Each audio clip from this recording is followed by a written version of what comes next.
यमुनोत्री में, ये भी यमुनोत्री नदी में मिल रही है, लेकिन जगह क्या है? हिमाचल पर्वत, ठीक है ना। इसके आगे जैसे आओगे तो क्या है? केनवा, केना नदी, ठीक है ना। केना नदी,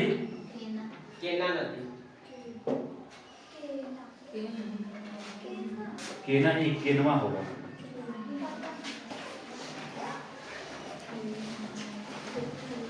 केना नदी, केना ही नदी, ये केना नदी है, केना नदी, हाँ केन नदी है, केनवा नदी, केन ही नदी है, केन नदी है, ठीक है ना।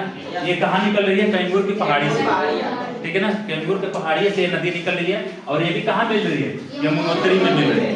समझ गया ना। जब ये तीनों नदियां मिल रही है यमुनोत्री में, तो ये तीनों नदियां का जो है कहाँ मिल रही है? अब प्रयागराज में जो नदी आई है पहले से, भागीरथी और अलकनंदा नदी, और मंदाकिनी भी नदी आई है, धौला गंगा नदी आई है, और फिर इसमें नंदकिनी नदी आई है, पिंडारी नदी आई है। रुद्रप्रयाग जगह का नाम है, क्योंकि यहाँ पे कौन नदी आ रही है? मंदाकिनी नदी, ठीक है ना। यहाँ तक हम पढ़ लिए। इसके आगे हम पढ़ते हैं, जहाँ से तुम लोग बोलते हो ना कि सर नदियों का जाल क्या है, यही नदियों के जाल है। यहाँ से हम आगे बढ़ रहे हैं। ये सारी नदियां मिल जाती है कहाँ पे? प्रयागराज में। अब देखो प्रयागराज में कितनी नदी मिल रही है? 1 2 3 4 5 6 7 8 9 10 11 नदी जो है प्रयागराज में आ गई। ये सहायक भी नदी है, ठीक है ना। 11 नदी क्या है? प्रयागराज में आके मिल रही है, प्रयागराज तक आके मिल रही है, ठीक है ना। क्योंकि लास्ट ये नदी कौन सी है? यमुनोत्री नदी है, ठीक है। यहाँ से स्पष्ट हो गया।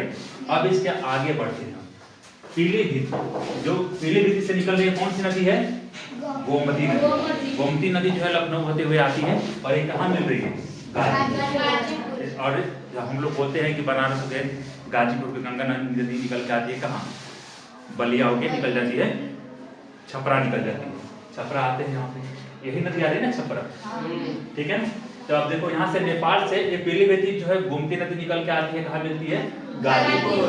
फिर यहाँ से दो नदियां निकलती है, काली नदी और कर्णाली नदी। ये दो नदियां कहाँ से निकल रही है? नेपाल से निकल रही है, और ये कहाँ मिल रही है? छपरा। दो नदियां हैं यहाँ पे, काली नदी और कर्णाली नदी, ठीक है। और दोनों नदी कहाँ आके मिल रही है? इसके आगे जैसे बढ़ोगे, ये सोन नदी, ये कहाँ से? अमरकंटक से निकलती है, और सोन नदी कहाँ जाके मिलती है? पटना में।